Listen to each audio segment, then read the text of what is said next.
देवादिदेवं जिनयादिनाथं वैराग्यमूर्ति भर्तेश्वरं च बाहोवलित्यागमहाप्रसिद्धं तं देवदेवं सत्यं नमामि तम देवदेवं सत्यं नमामि। यह आदिनाथ भगवान की, चंदाप्रिय भगवान की, शांतिनाथ भगवान की, मल्लीनाथ भगवान की, नेमिनाथ भगवान की, पाशनाथ भगवान की, वर्धमान शासन महावीर स्वामी भगवान की, परम आचार्य श्री विमल सागर महाराज की, तपस्वी सम्राट श्री सन्मति सागर महाराज की, परम पूज आचार्य श्री विराग सागर महाराज की, परम पूज आचार्य श्री पट्टाचार्य विश्व सागर महाराज की, परम पूज आचार्य श्री भव सागर महाराज की जय। सबके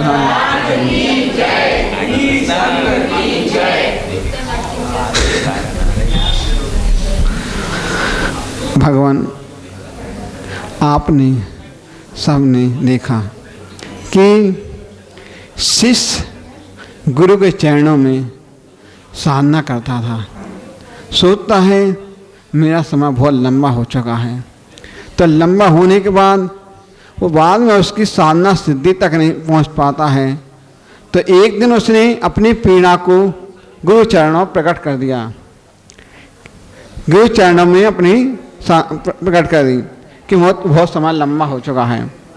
तो बाद में पहुंच गया, एक दिन उसने अपनी पीड़ा श्री गुरु चरणों में प्रकट करी कि गुरुदेव आपके चरणों में साधना करते हुए 1 वर्ष हो गया है, 1 वर्ष हो गया, 1 वर्ष हो गया। फिर कहता है आपने जो कहा था कि आप एक दिन आप परमात्मा बनोगे, तो बोलता हमको तो इतने समय हो गए, हमको तो कुछ नहीं हो रहा है, तो एक दिन आपको परमात्मा बने साक्षात बनोगे।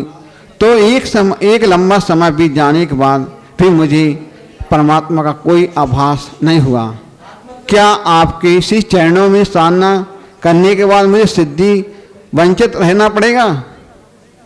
शिष्य बोलता गुरु के चरणों में मैं साधना करते इतने समय हो गया कि मुझको परमात्मा नहीं बनेंगे क्या? तो बोलता है शिष्य फिर प्रार्थना करता गुरु से, सुनो। गुरु मुस्कुरा कर उठे, उन्होंने शिष्य से कहा चलो आज मैं तुम्हें परमात्मा बनाने का साक्षात करता हूँ। तो वो गुरु शिष्य से कुछ पत्थर उठवाए, आप पत्थर लेके चलो, पत्थर वजन दे दिया।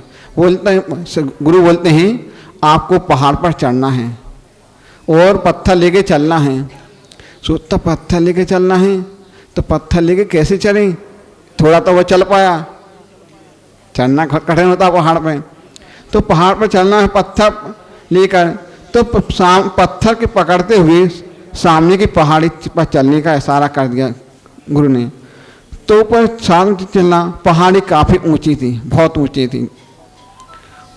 ऊंची होनी तो उसको मुश्किल हो रहा था कि बोझ लेकर के पत्थरों का बोझ लेकर कैसे चढ़ूं। तो ऊपर चढ़ना मुश्किल लग रहा था। उसने सोचा कहीं पत्थरों की चक्कर में मुझे विलम्ब ना हो जाए, मैं परमात्मा न बनता। तो उसने सोचा कि पत्थरों को तो मैं लेके नहीं चल पाता। उसने धीमे धीमे पत्थरों को अलग करता गया। तो सोचता है मेरा भार हल्का हो गया, तो वो चढ़ने में उसको सहा घूम लगा। तो उन्होंने किया वजन हल्का, आसानी से सुफुर्ती से चढ़े गया है। गुरु परीक्षा कर रही थी, शिष्य को खाली हाथ आया देखकर गुरु ने उससे कहा कि वे पत्थर कहाँ छोड़ आए? तो शिष्य ने कहा गुरुदेव उन पत्थरों के कारण ऊपर चढ़ना हमको कठिन हो रहा था, ऊपर नहीं चढ़ पा रहा था, तो मैंने उन बोझ को नीचे रख दिया, फेंक दिया पत्थरों को, अन्यथा परमात्मा का रहस्य को जानने से मैं वंचित रह जाता। तो फिर गुरु शिष्य ने संबोधित किया, कहते हैं बस मात बाहर के पत्थर फेंकने से काम नहीं चलेगा, अंदर की और बाहर की। जब तक बाहर में आपके अंदर कसाएँ रहेंगी, क्रोध मान माया लोभ, जब तक आप परमात्मा नहीं बन पाओगे। तो फिर बोलते हैं कि जब तक तुम चित्त में ये काम क्रोध कसाएँ बैठाए रहोगे, जब आपको परमात्मा बनना बहुत कठिन है। तो फिर बोलते हैं आपको पहले इन जिस प्रकार आपने पत्थरों को नीचे गिरा दिया है, कर दिया अलग, उसी आपको अंदर से उन कसायों को भी आपको छोड़ना पड़ेगा। तो छोड़ना पड़ेगा जब आपको उसको चेतना आई, इन कसायों को छोड़ना है। तो ठीक है, जिस प्रकार आपने होगा, जो वजनदार होता है वो नीचे गति में जाएगा, वो जो हल्का हो जाएगा ऊपर उठता जाएगा। तो ऊपर उठता जाएगा, संभव हो चेतना के उदाहरण के कारण के लिए उन्हें भीतर हल्का होना जरूरी है। इसी हल्केपन का नाम आकिंचन है। आपने देख लिया, जिस पर आपने देखा होगा तुम्मी होती है, तुम्मी में मिट्टी लगा देते हैं तो नीचे चली जाती है, तो वो नीचे गति को जाएगा और बस थोड़ी देर में मिट्टी कहाँ तक रहेगी, पानी में आएगी तो ऊपर चली जाती है। तो इस प्रकार अपन दीपक की लोभी कितने भी करो जलाते हो ऊपर ही जाएगी, तो अपन को ऊपर के हो जाना है। और इस प्रकार अपन ने देखा होगा, आप अरंडी को देखा होगा, तो अरंडी कभी भी चटके के तो ऊपर जाएगी, इसलिए अपन को किंचित भी अपने अंदर कसाय नहीं रखना है। जिस पर मुनिराज होते हैं उनको अपने शरीर से भी महत्व नहीं रखते हैं, कि मोह नहीं है न कोई। तो इस पर अपन को भी इस आकिंचन है, कोई किंचन नहीं, कोई प्रज्ञा नहीं। तो बोलते हैं कि मेरा कुछ भी नहीं है, मैं प्रीति नहीं, नाम आकिंचन है। प्रश्न हो सकता है कि जब तक त्यागे नहीं, जब तक अपने त्यागा नहीं है, जब तक कुछ नहीं कर पाओगे। और त्याग कोई नहीं कराता है, त्याग अपने आप होता है, दूसरा नहीं होता। यदि आपको मोक्ष मार्ग पर बढ़ना है, अगर आपका बैराग मजबूत होगा तो न कोई माँ सहारा देगी न पिता देगी, अपने आप बंधन छूट जाते हैं।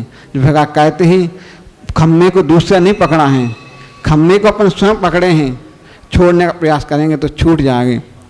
तो कहते हैं, संत कहते हैं कि कोई जरूर नहीं है कि बाहर से सब कुछ त्याग देने पर भीतर भी छूट सकता है। तो हो सकता है बाहर से कुछ ना कुछ भी अंदर से कुछ भरा है। अध्यात्म की साधना बाहरी त्याग से फलीभूत होती है, उसके लिए भीतर का त्याग अपेक्षित है। तो इस समय इस सभा में कोई देखते हैं लखपति होते हैं, कोई करोड़पति होते हैं, बैठे रहते हैं, हो सकता है उनकी जेब में एक पैसा भी ना हो। देखा जाता है कभी कभी करोड़पति रहते हैं और मौका पर अपना सोचेगा 1000 रुपया दो, टटोलते रहते हैं, कुछ नहीं है। तो ऐसे ही अपन को भी जिस प्रकार उससे अपन ने जेब में देखा उसी पर अपन के अंदर को छोड़ देना चाहिए। हमारे पास कुछ नहीं है महत्व, तो इसको छोड़ेंगे तो निर्धन करोड़पति, निर्धन भिखारी भी मन में करोड़पति बनने का चाह रख सकता है।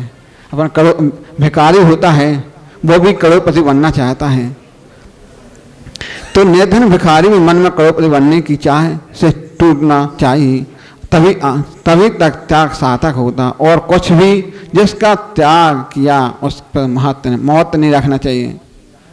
आपने देखा होगा कि महाराज जी ने स्टोव कितना के बतलाया था, तो मौत के लिए कितना बताया था, तो बताते हैं मौत नहीं करना चाहिए। तो आकिंचन धर्म ऊपर से उठने की बात करता है, त्याग के बाद मौत त्यागने का नाम है।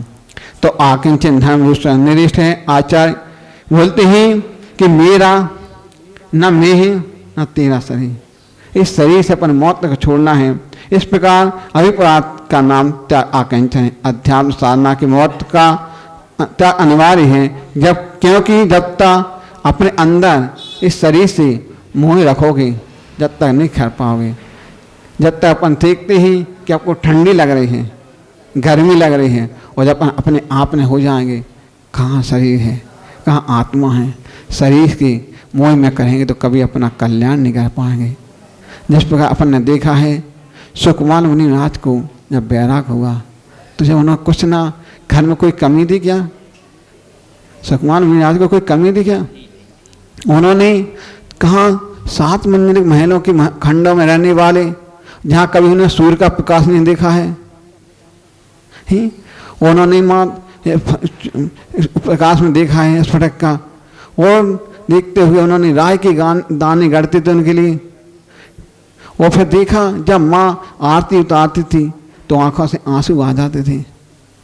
और देखा जब उनको भोजन में तो चावल लेते थे, वो भी कमल पत्ते के रखे हुए उनको चावल को ग्रहण करते थे।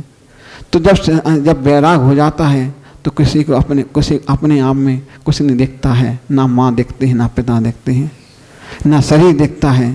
तो उन्होंने जब देखा है कि हमको वैराग मौजूद है तो उन्होंने सब घर पर त्याग दिया और जा कर के जंगल में दीक्षा ली। और कहा उन्होंने देख लिया कि अब तो मेरा कुछ नहीं है। सियालनी 3 दिन खाती रही और कुछ नहीं सोचा। इसलिए अपन को इस शरीर से मौत को छोड़ना है। एक बार की बात है कि एक गांव में एक माता पिता ने सोचा बहुत समय हो गया है, अब मेरे को कुछ ना कुछ करना चाहिए। तो वो सोचता है कि बहुत समय लंबा हो गया है, हमारे लिए नौकर की ज़रूरत है, नौकर की ज़रूरत है। तलाश में था सेठ जी का कोई नौकर मिल जाए, अच्छा नौकर मिल जाए। ठीक है, उसको 1 साल हुए, 2 साल हुए, 3 साल हुए, उसको 15 वर्ष हो गए। और कुछ समय में उसका छोटा बच्चा था सेठ जी का। तो सोचता है मेरा बच्चा 4 वर्ष का था, 4 वर्ष में खो गया है। दुख लगता है कि बच्चा खो गया है। उसको सेठ जी को नौकर की तलाश में था, रख लेते हैं। सेठ जी नौकर से बहुत सारा काम कराते थे और खाने को जो कुछ बचता था उसको वो देते थे। तो ठीक है, जब उसको खूब काम कराया, थक गया, तो उसने सोचा मैं लेट जाऊं। सो गया, होश में ना था। सेठानी उससे बोलते ही नौकर से, हे नौकर तुम कहाँ है? तब नौकर का तो कोई होश नहीं था, सो रहा। सेठानी आई, वो सामने उसने झमेल दिया, उठा दिया, उठ तुम क्या कर रहा है? कुछ नहीं। देखते नौकर, उसको देखते ही उसके हाथ में कुछ लिखा था, नौकर के हाथ में लिखा था। माँ देखती ही उसका चेहरा देखा, ये तो मेरा बेटा है, ये तो मेरा बेटा है। हाँ, उसने अपने कहाँ उसको दवाई तो कराई नहीं, उसने अपने छाती पे लगा लिया और उसने चिल्लाने लगी, सेठ जी सेठ जी सेठ जी सेठ जी, ये बेटा तो मेरा है, बेटा मिल गया, बेटा मिल गया। तो फिर ठीक है, सेठ जी ने तुरंत उनको बेटे को हॉस्पिटल भेजवाया, दवाई कराई। कहाँ उसी नौकर से 15 वर्ष तक काम कराया। जब बीमार हुआ तो उसने जब लगा के देखा कि चेहरा, ये तो मेरा बेटा मिल गया। इसलिए ममत्व था तो उसको बेटा दिखा। और जब तक मोह नहीं था, जब तक मोह नहीं था तो नहीं देखा कि नौकर है कि कौन है।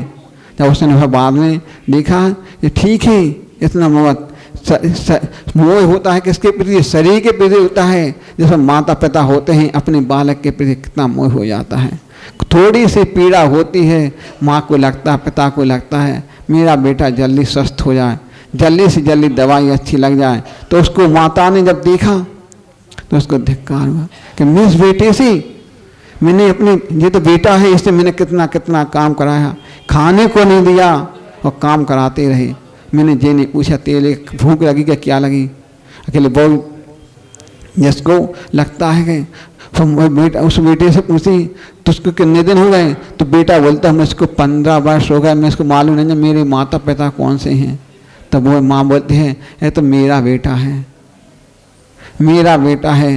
बेटा मोह के कारण उस माँ ने अपनी छाती से लगा लेती है और कहती है मेरा है, मेरा किसी का ना हो, ना मेरा ना तेरा। इसलिए इसको मोह को छोड़ दोगे तो आकिंचन आकर के अपने अंदर आएगा और अपन को एक दिन आकिंचन छोड़ करके मोक्ष मार्ग पर बढ़ना है। इसी भावना से बोले महावीर स्वामी की जय।